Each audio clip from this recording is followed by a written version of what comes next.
Anime में आजकल एक ट्रेंड चल रहा है जहाँ मेन कैरेक्टर एकदम पावर फैंटेसी वाला होता है। मतलब एक पूरी तरह से कमजोर इंसान अचानक दुनिया का सबसे तगड़ा और करिश्माई बन जाता है। और सोलो लेवलिंग इस कॉन्सेप्ट को सबसे ज्यादा दमदार तरीके से दिखाता है। यहाँ जिन वू की हालत ऐसी है कि वो एकदम कमजोर से इंसान से उठकर सीधे टॉप लेवल मॉन्स्टर बन जाता है। सोलो लेवलिंग एक 2024 एनिमे है जो चुगोंग की साउथ कोरियन वेब नॉवल पर बेस्ड है। ये कहानी है सोंग जिन वू नाम के लड़के की, जो शुरुआत में सबसे कमजोर हंटर होता है, लेकिन धीरे धीरे दुनिया का सबसे ताकतवर बन जाता है। इसकी पॉपुलैरिटी के पीछे रीजन है बेहतरीन फाइट एनिमेशन और वो फैंटेसी जिसमें हर कोई कभी ना कभी सोचता है, क्या हो अगर मेरी जिंदगी एक वीडियो गेम बन जाए। एनिमे ने अभी तक लगभग 100 चैप्टर्स कवर किए हैं, जबकि असल कहानी अभी बहुत बाकी है। तो चलो शुरू करते हैं सोलो लेवलिंग की पूरी स्टोरी। अब तक शुरुआत में हम जाते हैं 3 साल पहले। 3 साल पहले किस पॉइंट से एनीमे साफ नहीं बताता। जेजू आइलैंड पर वॉरशिप्स की पूरी फ्लीट खड़ी है। हंटर गिल्ड को ये आइलैंड रेड करके जायंट किलर एंट्स को खत्म करने का मिशन मिला है। हंटर्स आइलैंड पर पहुंचकर इन सुपर साइज्ड चींटियों से लड़ते हैं। शुरू में नॉर्मल हंटर्स इन एंट्स के सामने टिक नहीं पाते, लेकिन तभी आते हैं 3 एस रैंक हंटर्स जो अकेले अकेले पूरी आर्मी खत्म करने की ताकत रखते हैं। इन सबके बीच में प्रेशस हंटर गिल्ड का एस रैंक लीडर चो जोंग इन भी अपनी मैसिव फायर अटैक से काफी एंट्स को उड़ा देता है। अब बैकग्राउंड। 10 साल पहले अचानक दुनिया भर में गेट्स खुलने लगे। इन गेट्स से दूसरी दुनिया के डेंजरस मॉन्स्टर्स निकलकर इंसानों पर हमला करने लगे। नॉर्मल हथियार इन पर असर नहीं करते, लेकिन उसी समय कुछ इंसानों में सुपर नेचुरल पावर्स जागने लगी। ऐसे लोग हंटर्स कहलाते हैं। हंटर्स अकेले भी काम कर सकते हैं या किसी गिल्ड में भी शामिल हो सकते हैं। कोरिया की सबसे बड़ी गिल्ड है हंटर गिल्ड। हंटर्स की रैंकिंग होती है, सबसे ऊपर एस रैंक और सबसे नीचे ई रैंक। जो रैंक इंसान को अवेकनिंग के समय मिलती है वो ही उसकी परमानेंट पावर होती है। उसे बढ़ाने का कोई तरीका दुनिया को नहीं पता। अब वापस आते हैं कहानी में। जेजू रेड के 3 साल बाद एक ग्रुप ऑफ हंटर्स एक गेट में जाने की तैयारी कर रहा है, क्योंकि अगर 7 दिन में गेट क्लियर नहीं किया गया तो मॉन्स्टर्स बाहर आकर विनाश करेंगे। गेट के अंदर हंटर्स को एसेंस स्टोन्स मिलते हैं, जिनसे मैजिक वेपन्स बनते हैं, और ये स्टोन्स क्लीन एनर्जी भी देते हैं, इसलिए गवर्नमेंट इन्हें महंगे दाम में खरीदती है। तभी एंट्री होती है हमारे हीरो सुंग जिनवू की, जिसे लोग weakest Hunter of all Mankind कहते हैं। वो ई रैंक है और वो भी सबसे कमजोर। एक बार तो वो ई रैंक ट्यूनियन, जो बच्चों के लिए इजी माना जाता है, वहां भी बुरी तरह घायल हो गया था। फिर भी बाकी हंटर्स उसके साथ अच्छा व्यवहार करते हैं। उसके साथ उसकी हीलर दोस्त लिजू ही है, बी रैंक, और रेड लीडर मिस्टर सॉन्ग भी उसे सपोर्ट करते हैं। डंजन अंदर से डी रैंक है, लेकिन यहाँ हमें जिनवू की असली हालत दिखती है। वो एक छोटे से गॉब्लिन से भी नहीं लड़ पाता। उसका वेपन टूट जाता है और उसे गॉब्लिन चाकू से घायल कर देता है। उसे दूसरी हंटर बचाती है और जू ही हील करती है। बाकी टीम एक बड़े वेयरवुल्फ से बॉस को खत्म कर देती है। जू ही जिनवू को समझाती है कि वो इस काम में खुद को रिस्क में डाल देता है, शायद उसे हंटर नहीं होना चाहिए। टीम लूट गिनती है और उन्हें बहुत कम एसेंस स्टोन्स मिले। तभी एक हंटर को एक हिडन टनल दिखता है, यानी यह एक रेयर डबल डंजन है। नियम के हिसाब से उन्हें इसे रिपोर्ट करना चाहिए था, लेकिन लूट शेयर नहीं करना चाहते, इसीलिए टीम खुद ही अंदर जाना चाहती है। वोटिंग होती है और टाई हो जाता है। अब डिसीजन जिनवू के हाथ में है। जिनवू जानता है कि वो अगले डंजन में कोई मदद नहीं कर पाएगा, और उसकी दोस्त जू ही भी वहां से निकलना चाहती है, लेकिन उसके घर की हालत ऐसी है कि वो आसानी से इस काम को छोड़ भी नहीं सकता। उसके पापा गायब हैं, उसकी माँ बीमार है और उनका इलाज बहुत महंगा है, और ऊपर से उसकी छोटी बहन की कॉलेज फीस भी उसी को भरनी पड़ती है। इसी वजह से जिन वू पैसे की जरूरत में दूसरी डंजन में जाने के लिए हाँ कर देता है। ये उसका सबसे बड़ा गलती साबित होती है। जू ही उसे कहती है कि वो बिल्कुल बेवकूफ़ी कर रहा है, लेकिन साथ ही ये भी कहती है कि अगर वो उसे कभी डिनर पे ले जाए तो शायद ये गलती माफ हो जाए। हंटर्स एक बड़े स्टोन डोर तक पहुंचते हैं और अंदर एक अजीब सेरेमोनियल हॉल लगता है। जैसे ही वो अंदर जाते हैं दरवाजे बंद हो जाते हैं। एक हंटर दरवाजा खोलने की कोशिश करता है, लेकिन एक जायंट स्टोन स्टैचू अचानक जीवित होकर उसे मार देता है। एक दूसरा स्टैचू अपनी आंखों से लेजर बीम निकालकर कई हंटर्स को जला देता है। जिनवू जू ही को बचाने के लिए उसे धक्का दे देता है, लेकिन उसके मन में ये डर बैठ जाता है कि शायद ये उसका आखिरी रेड हो सकता है। एपिसोड 2 शुरू होता है और सारे हंटर्स घबराए हुए हैं, जिसमें जूही भी शामिल है। वो इतना डर गई है कि किसी को हील तक नहीं कर पा रही। टीम लीडर मिस्टर सॉन्ग का हाथ कट जाता है, लेकिन वो फिर भी शांत रहकर सबको संभालने की कोशिश करता है। वह सबको बताता है कि ये स्टैचूज अचानक अटैक तभी करते हैं जब कोई मूवमेंट करता है। जिनवू दीवार पे बने एक स्टोन टैबलेट को पढ़ता है जिसमें लिखा है कि अगर हंटर्स बचना चाहते हैं तो उन्हें अपनी फेथ साबित करनी होगी। वो सबको सबसे बड़े स्टैचू के सामने झुकने को कहता है। ये काम करता तो है लेकिन हालात और खराब हो जाते हैं क्योंकि जायंट स्टैचू अपने थ्रोन से उठकर हंटर्स को पैरों तले कुचलना शुरू कर देता है। जिनवू देखता है कि कमरे में कुछ स्टैचूज इंस्ट्रूमेंट्स पकड़े हुए हैं। उसे समझ आता है कि शायद वही सेफ हैं। वो बाकियों को उन स्टैच्यूज तक भागने को कहता है और जूही को खींचते हुए खुद भी पहुंचता है। हर स्टैच्यू पर सिर्फ एक इंसान खड़ा हो सकता है, इसलिए जिन वू को बहुत दूर वाले स्टैच्यू तक भागना पड़ता है और इस कोशिश में उसका एक पैर कट जाता है। बाहर जिनवू की बहन जिन ए अपनी माँ को अस्पताल में देखने आती है। उनकी माँ इटर्नल स्लीप डिजीज से पीड़ित है, यानी वो हमेशा के लिए सोई रहती हैं और डॉक्टर्स को इसका कोई रीजन नहीं पता। डंजन में बचे हुए हंटर्स एक ऑल्टर पर खड़े होते हैं और जैसे ही सब पहुंचते हैं दरवाजा खुल जाता है। स्टैचूज आगे बढ़ते हैं। जिनवू को लगता है कि ये दरवाजा भी ट्रैप है और सबको ऑल्टर पर ही खड़े रहने के लिए कहता है, लेकिन कोई उसकी बात नहीं सुनता और सब बाहर की ओर भाग जाते हैं। जिनवू, जूही और मिस्टर सॉन्ग ही बाकी रह जाते हैं। हर बार जब कोई ऑल्टर छोड़ता है दरवाजा और बंद होता जाता है। मिस्टर सॉन्ग कहता है कि किसी को पीछे रहकर दरवाजा खुला रखना होगा, लेकिन जिन वू का पैर गायब है और जूही इतनी सदमे में है कि वो उसे उठा नहीं पाएगी, इसीलिए मिस्टर सॉन्ग खुद पीछे रहना चाहता है। जिनवू जूही से वादा करता है कि वो उसे डिनर पे ले जाएगा और उसे वो एक ईसेंस स्टोन दे देता है जो उसने कमाया था। मिस्टर सॉन्ग जूही को उठाकर बाहर ले जाता है और जिनवू अकेला स्टैच्यूज का सामना करता है। स्टैच्यूज उसे बहुत बुरी तरह से टॉर्चर करते हैं। जिनवू खुद की कमजोरी पर पछताता है और उसका टूटा हुआ शरीर ऑल्टर पर गिरता है। तभी उसके सामने एक अजीब स्क्रीन दिखती है। वो पूछती है कि क्या जिनवू प्लेयर बनना चाहता है। मौत सामने है, इसलिए वो तुरंत यस दबा देता है। अगला एपिसोड शुरू होता है और जिनवू अस्पताल में जागता है बिना किसी चोट के, सारे हाथ पैर ठीक। हंटर एसोसिएशन के दो अधिकारी आते हैं और बताते हैं कि 3 दिन से वो बेहोश था और उन्हें वो गेट के बाहर पड़ा मिला। जूही और मिस्टर सॉन्ग बच गए, लेकिन ट्रॉमा की वजह से दोनों हंटर का काम छोड़ रहे हैं। अधिकारी हैरान हैं कि एक ई रैंक इंसान ऐसा कैसे बच सकता है। रेयर केसेस में किसी हंटर का काम छोड़ रहे हैं कि दूसरी अवेकनिंग भी हो सकती है जहां उसकी पावर अचानक बहुत बढ़ जाती है। वो जिनवू को माना मीटर से टेस्ट करते हैं, लेकिन उसका पावर लेवल सिर्फ 10 आता है, जबकि एवरेज ई रैंक भी 70 होता है। ऑफिसर्स के जाने के बाद जिनवू एक फ्लोटिंग स्क्रीन देखता है जो और कोई नहीं देख सकता। उसे याद आता है कि उसने प्लेयर बनने के लिए यस दबाया था। अब उसकी जिंदगी बिल्कुल एक आरपीजी गेम की तरह चलने लगी है। सिस्टम उसे डेली क्वेस्ट देता है, 100 पुशअप्स, 100 सिटअप्स, 100 स्क्वाट्स और 10 किलोमीटर रन। सिस्टम वार्निंग देता है कि अगर वो मिशन पूरा नहीं करेगा तो पनिशमेंट मिलेगी, लेकिन जिनवू इसे इग्नोर कर देता है। जैसे ही रात के 12 बजते हैं वो एक डेजर्ट में टेलीपोर्ट हो जाता है जहां एक ह्यूज सेंटीपीड मॉन्स्टर उसके पीछे पड़ जाता है। पनिशमेंट मिशन होता है 4 घंटे तक सरवाइव करो। वो जैसे तैसे भागते भागते बचता है और हॉस्पिटल वापस पहुंच जाता है। नेक्स्ट डे जूही उसे हॉस्पिटल में भागते दौड़ते देखकर हैरान रह जाती है। डेली क्वेस्ट पूरा करने के बाद जिनवू को आइटम्स, स्किल पॉइंट्स और लूट बॉक्स मिलते हैं। वो अपनी सारी पॉइंट्स स्ट्रेंथ में डाल देता है। लूट बॉक्स से उसे एक की मिलती है जो उसे एक इंस्टेंस डंजन में ले जाती है, एक ऐसा डंजन जो सिर्फ उसके लिए बना है। जैसे ही वो अंदर जाता है 3 गॉब्लिन्स उस पर हमला करते हैं। वो किसी तरह उन्हें मार देता है, लेकिन तभी एक मेटल जॉ वाले जायंट वुल्फ से उसकी लड़ाई होती है। जिनवू को समझ आता है कि वो शायद इस डंजन के लिए अभी भी कमजोर है। अगले एपिसोड में जिनवू वुल्फ से जैसे तैसे लड़ रहा होता है। उसे याद आता है कि उसने अपने स्किल्स या इन्वेंट्री चेक ही नहीं किए थे। वो सोर्ड इक्विप करता है और कई वुल्फ्स को मार देता है। इससे वो लेवल 2 पर पहुंच जाता है। फिर वुल्फ का पूरा पैक उस पर अटैक करता है, लेकिन जिनवू सोचता है कि किलर स्टैच्यूज जितने डरावने तो ये है ही नहीं। हर फाइट के साथ वो और स्ट्रांग महसूस करता है। आखिरी वुल्फ को खत्म करने के बाद उसे एक टेलीपोर्ट स्टोन मिलता है, लेकिन वो डंजन छोड़ने के बजाय और एक्सपीरियंस लेने का फैसला करता है। बाहर जूही घर जा रही होती है जब हंटर्स एसोसिएशन का कॉल आता है। उन्हें तुरंत एक हीलर चाहिए क्योंकि पास में डंजन ब्रेक होने वाला है। जूही सोचती है कि जिन वू उसके जैसा ही ट्रॉमा झेलकर भी वापस ट्रेनिंग पर लग गया है, इसीलिए वो मदद करने के लिए तैयार हो जाती है। जिनवू डंजन के बॉस से टकराता है, एक बहुत बड़ा स्नेक मॉन्स्टर। चांसेस उसके खिलाफ हैं, लेकिन जिनवू पीछे हटने से मना कर देता है और सीधा उसके ऊपर कूद जाता है। वो अपने हाथों से स्नेक की गर्दन पकड़कर दबाने लगता है। I know I can kill you right here now. जिनवू खुद एक मॉन्स्टर बनता जा रहा है। आखिरकार वो स्नेक को मार देता है और उसे बहुत सारा एक्सपीरियंस मिलता है। साथ ही एक सी रैंक पॉइजन डैगर भी मिलता है। डंजन गायब हो जाता है और जिनवू वापस रियल वर्ल्ड में टेलीपोर्ट हो जाता है। वापस आते ही एक सोल्जर उसे एरिया छोड़ने को कहता है क्योंकि पास में डंजन ब्रेक हुआ है।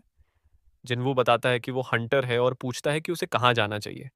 गेट पे पहुंचकर वो हंटर्स को एक डी रैंक स्टोन गोलम से लड़ते देखता है। जूही भी वहां होती है तो जिनवू अपनी नई स्ट्रेंथ टेस्ट करने के लिए उसकी मदद करने का फैसला करता है। वो एक टूटी हुई तलवार गोलम की ओर फेंकता है और एक ही थ्रो में उसकी डिफेंस टूट जाती है जिससे बाकी हंटर्स उसे आसानी से हरा देते हैं। जूही जिनवू को दूर जाते हुए देखती है और सोचती है कि क्या ये उसी ने किया था। एपिसोड 5 में जिनवू अभी भी हॉस्पिटल में है, शायद इसलिए क्योंकि नर्सेज उस पर बहुत ध्यान दे रही हैं। देखने में वो पतला लगता है, लेकिन जैसे ही शर्ट उतारता है, सबके एक्सप्रेशंस बदल जाते हैं। वो रोज स्ट्रेंथ ट्रेनिंग पूरा करता है और उसका बॉडी एकदम श्रेडेड हो जाता है। जब उसे डिस्चार्ज किया जा रहा होता है, एक क्यूट नर्स के उसका फ़ोन नंबर पूछती है। जिन्वू को आदत नहीं है, वो सोचता है कि शायद पेपर वर्क के लिए मांग रही है। भाई, थोड़ी चरिज्मा में भी पॉइंट्स डालना चाहिए था। घर पहुंचते ही उसकी बहन जिन ए भी नोटिस करती है कि जिन वू बदल गया है, बॉडी बन गई है, बाल बेहतर हैं, वो लंबा लग रहा है और उसकी पॉस्चर भी सुधर गई है। लेकिन रियल वर्ल्ड में जिन वू अभी भी कंगाल है। वो हाई रैंक डंजन्स में जाकर ध्यान नहीं खींचना चाहता, इसलिए वो एक नॉर्मल सा सी रैंक गेट ज्वाइन करता है। यहाँ उसकी मुलाकात होती है डोंग सुक की पार्टी से, जो हमेशा साथ में रेड्स करती है। उन्हें बस 2 एक्स्ट्रा हंटर्स चाहिए होते हैं, इसीलिए वो जिन वू को भी साथ ले लेते हैं। सब उसे पहचानते हैं और कहते हैं कि वो बस पीछे खड़ा रहे, असली काम वो करेंगे।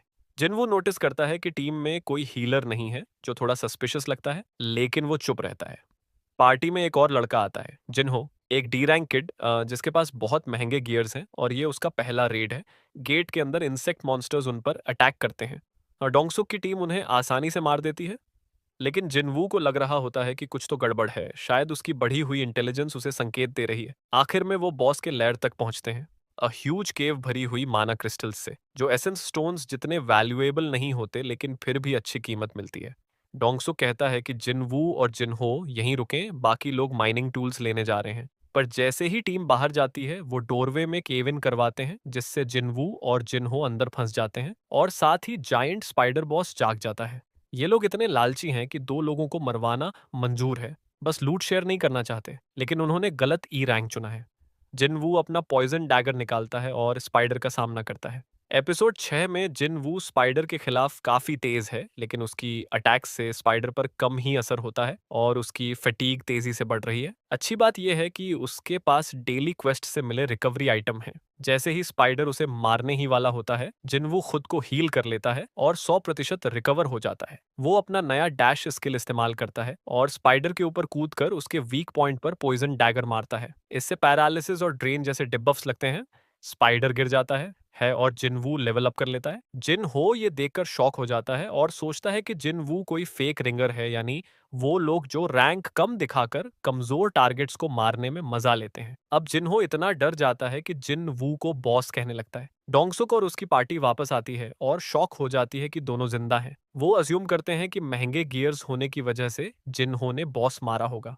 डोंगसुक कहता है कि जिनहो अगर जिनवू को मार दे तो वो उसे जिंदा छोड़ देंगे, लेकिन जिनहो अपने नए बॉस के खिलाफ नहीं जाना चाहता। तभी जिनवू को अर्जेंट क्वेस्ट मिलता है, किल ऑल 6 ह्यूमंस या तुम्हारा हार्ट रुक जाएगा। वो नोटिफिकेशन पढ़ता है और इतने में पार्टी का मेज उस पर ब्लास्ट मारता है और वो दीवार से टकरा जाता है। लेकिन जिनवू फिर उठकर शांति से उनकी तरफ बढ़ता है। उसे समझ आ जाता है कि स्ट्रॉन्गर बनने का यही रास्ता है। वो एक आदमी का सिर काट देता है और कुछ सेकंड में बाकी सबको मार देता है। आखिर में डोंगसुक बचता है। जिनवू उसे बताता है कि वो लगातार लेवल अप कर रहा था। फिर वो डोंगसुक का भी सिर काट देता है। दोनों लड़के डंजन से बाहर निकलते हैं खून से लथपथ। मैं नहीं कहूंगा कि वो लोग इनोसेंट थे, लेकिन ये देखकर डर लगता है कि जिनवू छा लोगों को मारकर भी बिल्कुल शांत है। अगर सिस्टम में मोरालिटी स्कोर होता तो जिनवू का काफी नीचे होता। अगले एपिसोड की शुरुआत होती है एक वर्कर से, जो हंटर्स एसोसिएशन को बता रहा है कि लास्ट रेड में जो मैसेकर हुआ है उसके बारे में। जिनवू और जिनहो ने रिपोर्ट दी कि डोंगसुक और उसकी पार्टी को स्पाइडर बॉस ने मार दिया। एसोसिएशन को थोड़ा शक होता है क्योंकि दो लो रैंक्ड हंटर्स ही बच गए और ये भी दूसरी बार है जब जिनवू इतनी डेंजरस डंजन से बचकर निकला है। इसके अलावा पता चलता है कि डोंगसुक का एक छोटा भाई भी है। डोंग सुजो एक बहुत डेंजरस एस रैंक हंटर है। ये जिनवू के लिए काफी बैड न्यूज है। घर पर जिनवू अपनी सिस्टर के साथ फ्राइड चिकन और बियर खा रहा होता है और उसे पता चलता है कि उसकी पॉइजन रेजिस्टेंस इतनी हाई हो गई है कि अब उसे अल्कोहल का असर भी महसूस नहीं होता। यार ये कैसा बेकार सा आरपीजी है। फिर जिनवू को जिन्हो का कॉल आता है कि वो उसे एक कैफे में मिले। वहां पता चलता है कि जिन्हो के फादर यूजीन कंस्ट्रक्शन के बड़े सीईओ हैं और वो अपनी खुद की गिल्ड बनाना चाहते हैं। वो चाहते हैं कि गिल्ड को जिन्हो का बड़ा भाई जिनसन लीड करे, लेकिन जिन्हो ये प्रूव करना चाहता है कि वह इस जॉब के लिए ज्यादा सही है। इसलिए जिन्हो जिनवू से हेल्प मांगता है कि वो उसके साथ गेट्स क्लियर करे और बदले में उसे 30 अरब वोन देने की ऑफर करता है, सिर्फ पीस रेट्स के लिए। टैम जिन्हो। लेकिन जिन्वू जानता है कि क्योंकि उसकी ग्रोथ की कोई लिमिट नहीं है, वो जितना चाहे उतना पावरफुल बन सकता है। अगर वह स्टैट्स बढ़ाते रहा तो वो खुद भी एस रैंक लेवल तक पहुंच सकता है। 30 अरब बहुत है, लेकिन उतना भी नहीं जितना वो खुद फ्यूचर में कमा सकता है। और वैसे भी जिनवू एक अकेले काम करने वाला टाइप है, इसलिए जिनवू जिन्हो का प्रपोजल मना कर देता है और उसे एक डेंजरस सा लुक देता है ताकि वो जिनवू का सीक्रेट किसी को न बताए। सच में डराने वाला मोमेंट। बाद में जिनवू डेली क्वेस्ट वाले एक्सरसाइजेस डबल करके करता है और उसे कुछ बहुत अच्छे सीक्रेट रिवॉर्ड्स मिलते हैं। उनमें एक स्पेशल की भी शामिल है जो उसे एक एस रैंक डंजन में ले जाएगी। सिस्टम बताता है कि उस डंजन में रिवॉर्ड एलिक्सर ऑफ लाइफ है, एक पावरफुल मेडिसिन जो कोई भी बीमारी ठीक कर सकती है। जिनवू को तुरंत अपनी कोमा में पड़ी मॉम याद आती है और वो बिना टाइम वेस्ट किए खुद को डीमंस कासल में टेलीपोर्ट कर देता है। जिनवू बहुत स्ट्रांग तो हो गया है, लेकिन वो अभी भी उस एस रैंक लेवल की डिफिकल्टी के लिए रेडी नहीं है। जैसे ही वो पहुंचता है, एक ह्यूज 3 सिर वाला सर्बरस जैसे बीस्ट उस पर अटैक कर देता है और जिनवू को खिलौने की तरह इधर उधर फेंकता है। जिनवू की एचपी तेजी से कम होती जा रही है। वो टेलीपोर्ट स्टोन से भागने की कोशिश करता है, लेकिन उसे हाथ से गिरा देता है। भाई डेक्सटेरिटी बढ़ानी चाहिए थी। हमेशा की तरह जिनवू फाइट के बीच में ही सिस्टम एक्सप्लोर करने लगता है। इस बार उसे सिस्टम शॉप मिलती है जहां से वो अपनी स्टैट्स बढ़ाने वाले पोशंस खरीद सकता है। बीस्ट उसे अपने जबड़ों में फंसा लेता है और उसकी बची खुची एचपी भी खत्म करने लगता है, लेकिन जिनवू हार नहीं मानता और बार बार उसे चाकू मारता रहता है। आखिर में जिनवू जीत जाता है और 5 लेवल और बढ़ा लेता है। ये आदमी रुकने का नाम ही नहीं ले रहा। एपिसोड 8 में सरबेरस बीस्ट को मारने के बाद जिनवू को एलिक्सर ऑफ लाइफ की रेसिपी मिलती है, लेकिन उसे ये बनाने के लिए डीमंस कासल के अंदर से 3 इंग्रेडिएंट्स लाने होंगे। इतनी मुश्किल से जान बची थी, इसलिए जिनवू डिसाइड करता है कि वहां वापस जाने से पहले वो ज्यादा से ज्यादा एक्सपीरियंस ग्राइंड करेगा। और इसके लिए सबसे अच्छा तरीका है लगातार डंजन्स क्लियर करते रहना। वो गिन्यो को कॉल करता है और बताता है कि उसने ऑफर दोबारा सोच लिया है। उसकी बस एक कंडीशन है कि दोनों हर गेट में अकेले ही जाएंगे, क्योंकि जिन वो नहीं चाहता कि दुनिया अभी उसकी असली पावर देखे। जितने कम लोग जाएंगे उतना ही कम चांस रहेगा कैजुअलिटीज का, और हम दोनों तो बिना चोट खाए ही बाहर आ सकते हैं। और यूं गिन्यो गिल्ड ऑफिशियली बॉर्न हो जाती है। उधर यूजीन कंस्ट्रक्शन का एक रिप्रेजेंटेटिव एस रैंक हंटर चा हे इन से मिलता है। हे इन कोरिया की अकेली एस रैंक हंटर है जो किसी गिल्ड से जुड़ी नहीं है। गिन्यो के पापा उसे अपनी नई गिल्ड में लाना चाहते हैं, लेकिन वो साफ इनकार कर देती है।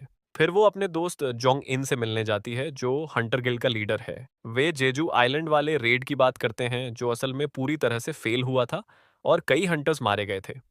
जोंगिन वादा करता है कि ज्यादा हाई रैंक हंटर्स इकट्ठे करके वो फिर से जेजू आइलैंड जाएगा और इसे कॉन्कर करेगा। डबल डंजन के बाकी सर्वाइवर्स पर भी नजर डालते हैं। जीयूआई अब भी ट्रॉमा से परेशान है। मिस्टर सॉन्ग एक हाथ खोने के बाद भी साबित करना चाहता है कि वो काम का है, और किम वव जुंग हो जिन वू को वहां छोड़कर जाने का गिल्ट फील कर रहे हैं। सभी को पास के एक डी रैंक डंजन का नोटिफिकेशन मिलता है और ये लोग वापस रेड करने का फैसला लेते हैं। जिन वू भी उसी डंजन की तरफ जाता है, और क्या कोइंसिडेंस, वही 5 सर्वाइवर्स यहाँ मौजूद हैं। माहौल ऑकवर्ड हो जाता है क्योंकि कई लोगों ने जिन वू को मरने के लिए छोड़ दिया था, लेकिन जूई माहौल हल्का कर देती है और जिन वू को देखकर खुश होती है, साथ ही नोटिस करती है कि वो कितना बदल गया है।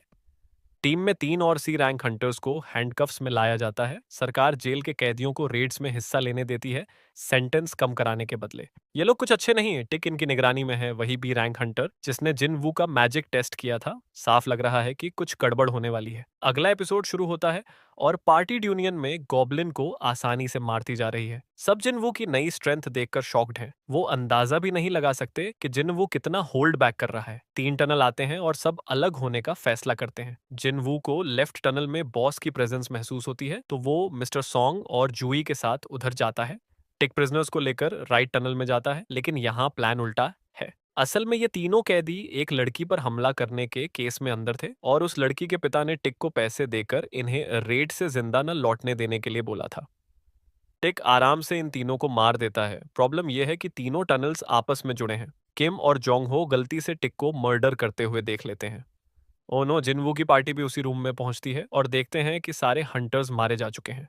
किम किसी तरह थोड़ा जिंदा है, लेकिन जूई का हीलिंग मैजिक भी काम नहीं आ पाता। अपनी आखिरी सांस में वो जिनवू से माफी मांगता है कि उसने उसे डेड छोड़ दिया था। मिस्टर सॉन्ग समझ जाता है कि ये इंजरीज किसी मैजिक बीस्ट की नहीं। अचानक टिक उन पर हमला करता है। मिस्टर सॉन्ग सोचता है कि वो इस बी रैंक हंटर का सामना कर सकता है, लेकिन वो गलत है। जिनवू को अर्जेंट क्वेस्ट आता है कि उसे टिक को मारना ही होगा। जिनवू पूरी ताकत से टिक के हमले ब्लॉक करता है और सब स्टंट रह जाते हैं। ये वो जिनवू नहीं जो उन्होंने पहले जाना था। टिक अपनी इनविजिबिलिटी स्किल से गायब हो जाता है, लेकिन जिनवू की परसेप्शन इतनी हाई है कि वो टिक को उसकी किलिंग इंटेंट से पकड़ लेता है। लंबी फाइट के बाद जिनवू अपनी नई स्किल मर्डरस इंटेंट यूज करता है, जिससे टिक डर के मारे पैनिक में चला जाता है। जिनवू तुरंत उसका काम खत्म कर देता है। रिवॉर्ड के तौर पर उसे स्टेल्थ स्किल भी मिल जाती है। जिनवू बॉस को भी तुरंत मार देता है और तीनों डंजन से बाहर आते हैं। वो एसोसिएशन को बताते हैं कि टिक खुद एक किलर था। मिस्टर सॉन्ग क्रेडिट ले लेता है ताकि जिन वू की आइडेंटिटी हिडन रहे। बाहर आते ही जूई जिनवू को याद दिलाती है कि वो अब भी उसे एक डेट का कर्जदार है। किसी के सामने फाइट देखकर फ्लर्ट करना बोल्ड मूव है जूई। एपिसोड 10 में जिनवू और जूई पार्क में वॉक करते हैं, लेकिन कुछ सीरियस नहीं होने वाला, क्योंकि 2 बार ट्रॉमा झेलने के बाद जूई डिसाइड कर लेती है कि वो रिटायर होकर अपने होम टाउन चली जाएगी। ओह! जिनवू को अब नई हंटर गर्ल ढूंढनी होगी। अगले दिन जिनवू और गिनहो अपनी न्यू स्ट्राइक टीम से मिलते हैं। रूल के हिसाब से कम से कम 8 हंटर्स चाहिए होते हैं, इसीलिए गिन्हो ने ऐसे लोग हायर किए हैं जो या तो डरपोक हैं, इनएक्सपीरियंस्ड हैं या बस कामचोर हैं। लेकिन पैसा मिल रहा है, इसीलिए सब रेडी हैं। इनमें ई रैंक सॉन्ग यी भी है, जो जिनवू की सिस्टर की फ्रेंड है और अभी अभी अवेकेंड हुई है। गेट में जाए 1 घंटा भी नहीं होता और जिनवू बंदूक लेकर बाहर आ जाते हैं। स्ट्राइक टीम शॉक में है। अगली रेड शुरू होती हैं। जिनवू एक्सपी फार्म करता है, स्ट्राइक टीम पैसा और गिनहो अपने पापा का ट्रस्ट। सबकी किस्मत चमक रही है। लेवल 40 पर जिनवू को सिस्टम नोटिफिकेशन आता है कि उसने जॉब चेंज क्वेस्ट अनलॉक कर लिया है। इंटरेस्टिंग, दूसरी तरफ व्हाइट टाइगर गिल्ड को भी जिनवू पर शक होने लगता है। मैनेजर आन रिपोर्ट्स देखता है और कंक्लूड करता है कि जिनवू ने जरूर सेकंड अवेकनिंग की है। वो उसे रिक्रूट करने की कोशिश करता है, लेकिन जिनवू अपनी नई स्टेल्थ स्किल से गायब हो जाता है और साफ वार्निंग देता है कि उससे पंगा न लिया जाए। एपिसोड 11 में जिनवू जंगल में जाकर जॉब चेंज क्वेस्ट एक्सेप्ट करता है। अब उसकी बिल्ड के हिसाब से उसे एक नया स्पेशलाइज्ड क्लास मिलेगा, जिसमें पावरफुल क्लास एबिलिटीज होंगी। उसे एक कासल में टेलीपोर्ट किया जाता है और रूल मिलता है, no recovery items allowed. Knights, assassins और मेजेस सब उस पर हमला करते हैं, लेकिन जिनवू अब इतना स्ट्रांग है कि ये कोई थ्रेट नहीं। आखिरकार वो अपना गियर स्क्रीन खोलता है और पहली बार पूरा बी रैंक आर्मर पहनता है, जो इनविजिबल भी है।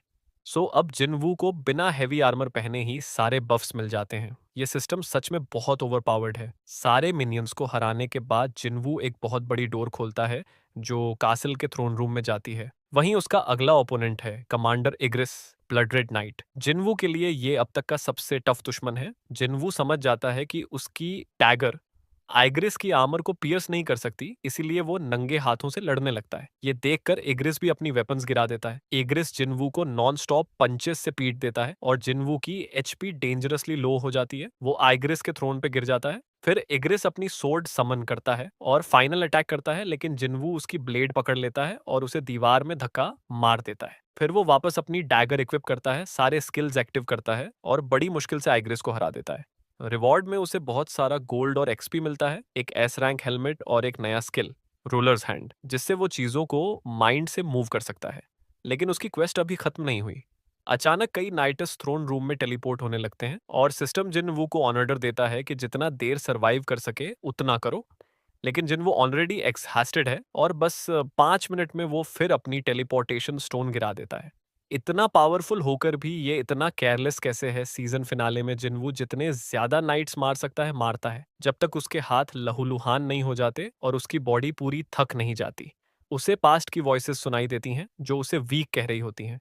उसे अपने पुराने वर्जन की विजन दिखती है जो कहता है कि गिव अप कर दो। एक नाइट उसे पकड़कर मारने ही वाला होता है, तभी अचानक मिडनाइट हो जाती है और जिनवू पेनल्टी जोन में टेलीपोर्ट हो जाता है। पेनल्टी जोन में उसे शॉप और रिकवरी आइटम्स मिल जाते हैं। वो एक नई डैगर खरीदता है जो आर्मर एनिमीज पर ज्यादा इफेक्टिव है और नया स्किल रूलर्स हैंड भी यूज करता है। जब पेनल्टी टाइम खत्म होता है वो वापस कासल भेज दिया जाता है, इस बार फुल पावर में। वो घंटों नाइट से लड़ता है और जॉब चेंज क्वेस्ट कंप्लीट कर देता है।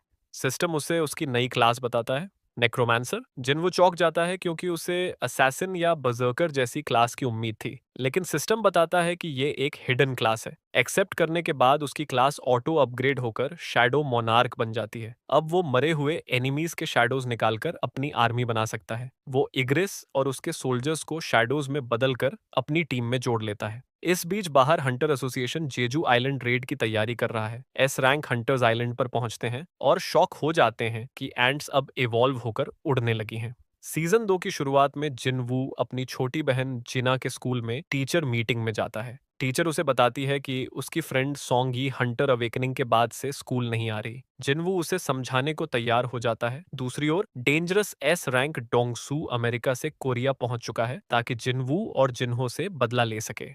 बाद में जिन वू और सोंग यी एक सी रैंक रेड में व्हाइट टाइगर्स के साथ जाते हैं। अंदर जाते ही डंजन रेड गेट में बदल जाता है, जिसका मतलब है अंदर जाना आसान लेकिन बाहर आना इम्पॉसिबल जब तक बॉस नहीं मारा जाता। आइस एल्व्स अटैक करते हैं और एक हंटर भी मर जाता है। टीम दो ग्रुप्स में बंट जाती है, एक जिनवू वाली, एक ए रैंक चॉय वाली। जिनवू अपनी टीम के लिए सिस्टम शॉप से फर कोट्स खरीदता है और पहली बार अपनी शैडो आर्मी को बुलाता है। आइग्रिस और उसकी पूरी शैडो टीम आइस बेयर्स को अकेले हरा देती है। जिनवू उन बेयर्स के शैडोज भी एक्सट्रैक्ट कर लेता है। ए टीम पूरा वाइप हो जाता है और चॉय किसी तरह जिनवू तक पहुंचता है, लेकिन वो मेंटली टूट चुका है। वो जिनवू पर अटैक करता है और इग्रिस उसे मार देता है। जिनवू उसके शैडो को एक्सट्रैक्ट करके अपनी टीम में जोड़ता है, नया tank shadow iron. Boss elf बरका जिनवू से बात करता है और कहता है कि मॉन्स्टर वॉइस उसे ह्यूमंस मारने के लिए कहती है, लेकिन जिन वू को नहीं, इसलिए वो उसे ह्यूमंस नहीं मानता। वो जिन वू को डील ऑफर करता है कि बाकी हंटर्स को छोड़ दो, लेकिन जिन वू मना कर देता है और अपनी आर्मी समन कर देता है। बड़ा फाइट होता है। जिन वू बारका को मार देता है, लेकिन उसका शैडो निकालने में फेल हो जाता है क्योंकि वो बहुत हाई लेवल है। गेट से बाहर आने पर सोंगी भी हंटर बनना चाहती है। आगे जिनवू जिन्हो के साथ डंजन्स ग्राइंड करता रहता है और डीमंस कासल में 10,000 डीमंस मारने की क्वेस्ट शुरू करता है। एक 100 फ्लोर्स हैं, वो 75 फ्लोर तक पहुंचकर 2 इंग्रेडिएंट्स ले आता है।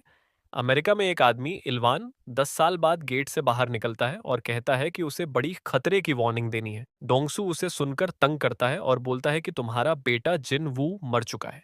बाद में पता चलता है कि इलवन भाग गया और डोंगसू को बुरी तरह हरा दिया गया। जिन वू अब इतना हाई लेवल हो चुका है कि असली प्रोग्रेस करने के लिए ए रैंक या एस रैंक रेड्स चाहिए।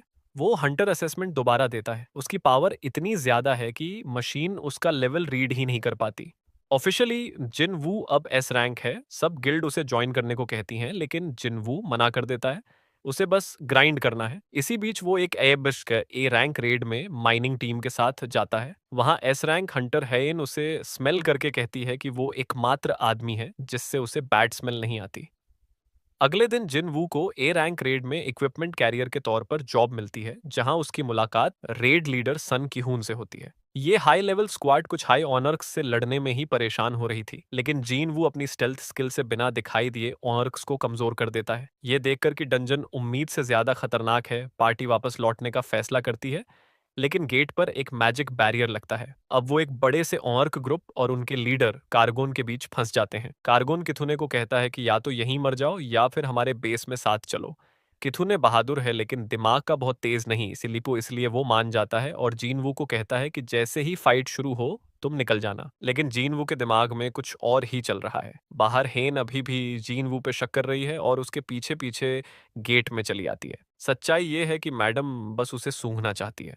अगले एपिसोड में ओनर्क बेस के अंदर कारगोन बताता है कि उसने हंटर्स को इसलिए पकड़वाया ताकि वो उन्हें टॉर्चर करके अपनी सेना के एंटरटेनमेंट के लिए खा सके। किथुने ही अकेला है जो डर से जाम नहीं हो रहा और वो कारगोन पर चढ़ाई कर देता है, लेकिन कारगोन टेलीकिनेसिस से उसे जमीन पर पटक देता है। तभी जीनवू आकर कहता है कि बाकी सब यहाँ से भाग जाओ, वो अकेला सारी ऑर्क आर्मी संभाल लेगा। जीनवू अपनी नई स्किल मोनार्क्स डोमेन से शैडो आर्मी बुलाता है, जिससे उसकी पूरी आर्मी को 50% बफ मिलता है। शुरू में उसकी आर्मी बहुत कम होती है, लेकिन जैसे ही कोई ऑर्क मरता है, जीनवू उसकी आत्मा निकालकर उसे अपनी आर्मी में बदल लेता है। बाहर हेन और 3 एसोसिएशन ऑफिसर जीनवू की जबरदस्त लड़ाई देखते हैं। कान पर उसके ही सिपाहियों की शैडो फौज टूट पड़ती है और आखिर में जीनवू की आत्मा निकालकर उसे अपनी आर्मी में बदल लेता है। कारगोन पर वू कारगोन को भी एक शैडो में बदल देता है। नाम रखता है टस्क। अब स्क्वाड बहुत ताकतवर हो चुकी है। जीन वू आगे हंटर एसोसिएशन में रीअसेसमेंट के लिए जाता है। वो कोई ताकत नहीं छुपाता, पूरी शैडो आर्मी और अपनी फिजिकल स्ट्रेंथ सब दिखा देता है। बाहर एक फेमस एक्टर का प्रेस कॉन्फ्रेंस चल रहा होता है, लेकिन जैसे ही पता चलता है कि नया एस रैंक आया है, सारे रिपोर्टर जीन वू पर टूट पड़ते हैं। देश भर में उसके जानकार उसकी असली ताकत देखकर हैरान रह जाते हैं। जीन वो मैजिक शॉप जाकर पुराना गियर बेचकर नया हाई रैंक गियर खरीदता है। फिर कुछ शैडो सोल्जर्स घर पर जीना की सुरक्षा के लिए छोड़ देता है और डेमन कैसल के बचे 25 फ्लोर क्लियर करने लौट जाता है। अब ज्यादातर काम उसकी शैडो आर्मी ही कर लेती है। जीनवू को बस हर फ्लोर के बॉस से लड़ना होता है। फ्लोर 80 के बॉस को हराने ही वाला होता है कि आर्मर के अंदर से एक लड़की की आवाज आती है जो दया की भीख मांग रही होती है। इसी बीच जेजू आइलैंड के पास एक उड़ने वाला चींटी जैसा बीस्ट इंसानों पर हमला करना शुरू कर देता है। फिर पता चलता है कि फ्लोर 80 की बॉस असल में एक डेमन प्रिंसेस है, एसल। वो जान बचाने के बदले जीन वू को इस फ्लोर की और आगे की फ्लोर्स की लोकेशन देने का ऑफर देती है। एसल बताती है कि सारे मॉन्स्टर्स पहले डेमन रियलम में रहते थे और किसी दिन उन्हें इन डंजन्स में ट्रांसपोर्ट कर दिया गया। लेकिन इससे ज्यादा बोलते ही वो ग्लिच होने लगती है। सिस्टम उसे जानकारी देने से रोक देता है। उधर हंटर एसोसिएशन को रिपोर्ट मिलती है कि चींटियां और ज्यादा आक्रामक हो रही हैं, इसलिए जेजू आइलैंड रेड की तैयारी तेज कर दी जाती है और इस बार जापान के 10 एस रैंक भी रेड में शामिल होने वाले हैं। जिन वू आखिरी फ्लोर पर पहुंचता है और डेमन किंग बारन से लड़ता है, एक भारी भरकम नाइट जो सफेद ड्रैगन पर सवार है। शैडो मोनार्क और डेमन मोनार्क की ये लड़ाई बहुत ही पागलपन वाली होती है। बारन उसकी सबसे स्ट्रॉन्ग शैडोजस को भी मजे से उड़ा देता है। एसल अपने ही किंग को धोखा देकर उसका ध्यान भटकाती है, जिससे जीन वो बारन की बाहें फाड़ देता है और फिर एक ऐसे अपरकट से उसका सिर उड़ा देता है कि ऊपर बादल तक फट जाते हैं। डेमन कैसल खत्म। फिर जीन वो एलिक्सिर ऑफ लाइफ बनाने के लिए सारे इंग्रेडिएंट्स इकट्ठा करता है, लेकिन पहले उसका ध्यान ड्रैगन की आत्मा निकालने पर जाता है और वो एक नई शैडो क्रीचर बनाता है, काइसल। उसे एक नई क्लास स्किल भी मिलती है, किसी भी शैडो के साथ तुरंत जगह बदल लेने की। जीन वो भागकर अस्पताल जाता है और अपनी माँ को एलिक्सिर पिलाता है। वो 4 साल बाद जागती है और अपने बेटे को बड़ा और मजबूत देखकर भावुक हो जाती है। पूरा परिवार मिलकर रोता है। इसके बाद चेयरमैन गो उसे जेजू आइलैंड रेड के लिए बुलाते हैं। जीन वो सोचता है कि अब जब माँ ठीक है, उसे पता नहीं कि वो किस मकसद से लड़ रहा है। लेकिन फिर जापान के एस रैंक आ जाते हैं और उनके लीडर गोटो कोरियन हंटर्स को फ्रेंडली फाइट के लिए चैलेंज करते हैं। फाइट शुरू होती है। जापान और कोरिया दोनों के एस रैंक जोरदार ताकत दिखाते हैं। हेन गलती से एक मास्क पहने हंटर को घायल कर देती है और वो गुस्से में आकर उस पर वार करने ही वाला होता है। तभी जीन वो बीच में आकर सिर्फ अपनी बांह से उसका अटैक रोक देता है। गोटो ये देखकर शॉक में है और जीन वो को फुल पावर पर 1-on-1 फाइट का चैलेंज देता है। जीन वो मान जाता है, लेकिन कहता है पूरा दम लगाना। लड़ाई शुरू होते ही जीन वो गोटो के हर तेज अटैक को आसानी से डॉज कर लेता है। इससे पहले कि दोनों सीरियस हों, बाकी हंटर्स फाइट रुकवा देते हैं। उधर जेजू आइलैंड में चींटी क्वीन अपना सबसे ताकतवर सोल्जर एंट किंग का जन्म मना रही है। जीन वो फैसला करता है कि बाकी 15 एस रैंक इस रेड को संभाल सकते हैं और वो अपनी माँ के साथ रहना चाहता है, जो 4 साल तक कोमा में रही। अगले दिन जॉइंट ऑपरेशन शुरू होता है। ए रैंक हंटर्स बैटलशिप्स पर तैनात होते हैं और एस रैंक सीधे आइलैंड में उतरते हैं। पूरी दुनिया ये रेड लाइव देख रही होती है। कोरियन टीम टनल्स में जाकर क्वीन ढूंढ लेती है। डोंगवुक अपना शरीर बड़ा कर लेता है। जोंगेन आग उगलने लगता है। युनहो वेयरवुल्फ बन जाता है। हिलर ब्योंग यू की मदद से टीम आखिरकार क्वीन को मार गिराती है, लेकिन तभी असली खतरा वापस आता है। किंग, काला बिजली की स्पीड वाला डरावना एंट किंग, वो क्वीन के पास आता है, उसकी मौत देखता है और गुस्से में चिल्लाता है। उसके बाद वो एक ही वार में पूरी कोरियन टीम को उड़ा देता है। हिलर बैकअप देने की कोशिश करता है, लेकिन किंग उसे भी महसूस कर लेता है और सीधा उसे चीर देता है। अब किंग समझ जाता है कि ये लोग उसके लायक नहीं हैं और वो उड़कर अपने असली प्रतिद्वंदी को ढूंढने निकल जाता है और ये तो जापान के सबसे ताकतवर हंटर के लिए और भी बुरी खबर है, क्योंकि अब गोटो ही आइलैंड पर बचा हुआ सबसे पावरफुल हंटर है। घर पर जीनवू लाइव ब्रॉडकास्ट कट होते देखता है और फैसला करता है कि अब सही समय आ गया है कि वो खुद आगे बढ़े। देर तो कर ही दी थी। जीनवू ने कुछ शैडो सोल्जर्स को एस रैंक हंटर्स की शैडो में ही छुपा कर रखा था, ताकि अगर हालात काबू से बाहर हो जाएं तो वो तुरंत उनमें से किसी से जगह बदल सके। और अब हालात तो पूरी तरह हाथ से निकल चुके हैं। अगले एपिसोड की शुरुआत होती है जीनवू के सीधा क्वीन की चैम्बर में टेलीपोर्ट करने से। घायल पड़े हंटर्स को देखकर वो ओपीएम की तरह एंट्री लेता है और सबको हेल्थ पोशन देना शुरू कर देता है। पोशन सब पर असर करता है सिवाय हेन के, क्योंकि उसका एचपी बहुत कम है और ब्योंग यू तो वैसे भी मर चुका है और गोटो भी मारा जा चुका है उससे पहले कि हम उसकी असली ताकत देख पाते। लगता है जापानी स्पिन ऑन ऑफ का सपना गया। किंग जीन वू की ताकत महसूस करके वापस चैम्बर में आता है। वो जीन वू से पूछता है, क्या तुम इंसानों के किंग हो? जीनवू नंगे हाथों से एंट किंग की पिटाई शुरू कर देता है, लेकिन किंग एक जहरीला पंच मार देता है। जहर से जीनवू थोड़ी देर कमजोर पड़ता है, लेकिन वो तुरंत ही डिटॉक्स स्किल से पूरा जहर खत्म कर देता है। एंट किंग अपनी बाहरी खोल को तोड़कर अपनी असली फॉर्म में आता है और लड़ाई पागलपन के लेवल पर पहुंच जाती है। उसे लगता है कि जीन वू उसकी ताकत का सही बराबरी वाला है, लेकिन समझ नहीं पाता कि जीन वू लड़ाई के बीच में और कैसे मजबूत होता जा रहा है। शायद जीन वू ने कुछ स्टैट पॉइंट्स ऐसे ही बचा कर रखे थे। जीन वू किंग के हाथ काट देता है और उसकी शैडो आर्मी बाकी एंड्स को तबाह कर देती है। आखिर में किंग घबराकर भागने की कोशिश करता है, लेकिन जीन वू अपनी म्यूटिलेशन स्किल एक्टिव कर देता है और एक तूफानी कॉम्बो से किंग को वहीं खत्म कर देता है।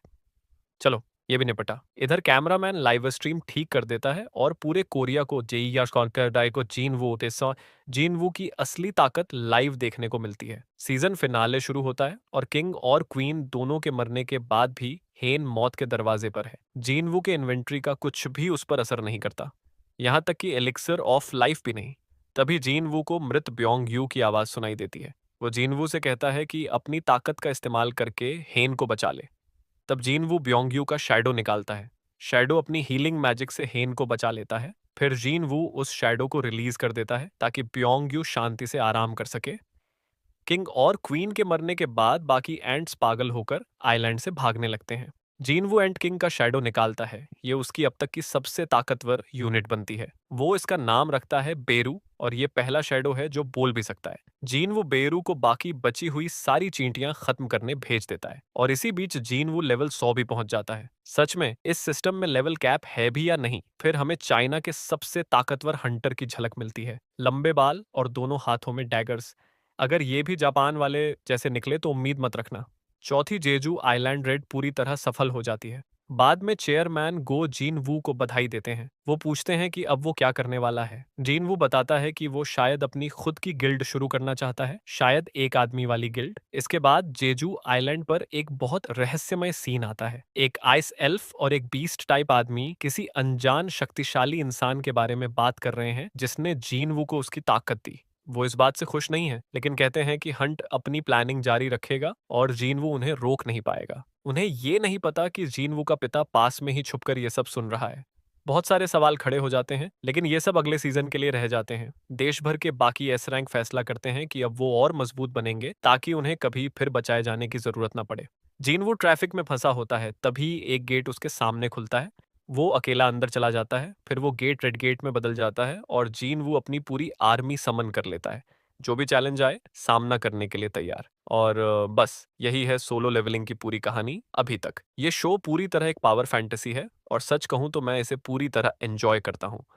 ओवर पावर्ड एमसी का ये एकदम परफेक्ट उदाहरण है। जीन वू अकेले दम पर पूरा सिस्टम हिला देता है, पर इसके साथ ये कहानी सर्वाइवल, फैमिली और खुद की कुर्बानी की भी है। आगे शायद जीन वू को कुछ असली चुनौतियां मिलें, लेकिन अभी के लिए तो उसे हर दुश्मन को आसानी से उड़ा देते देखना काफी मजेदार है। तो फिलहाल की कहानी यहीं तक। आगे क्या होगा वो और भी ज्यादा धमाकेदार होने वाला है। वीडियो पसंद आए तो लाइक सब्सक्राइब कर देना। मिलते हैं अगले पार्ट में।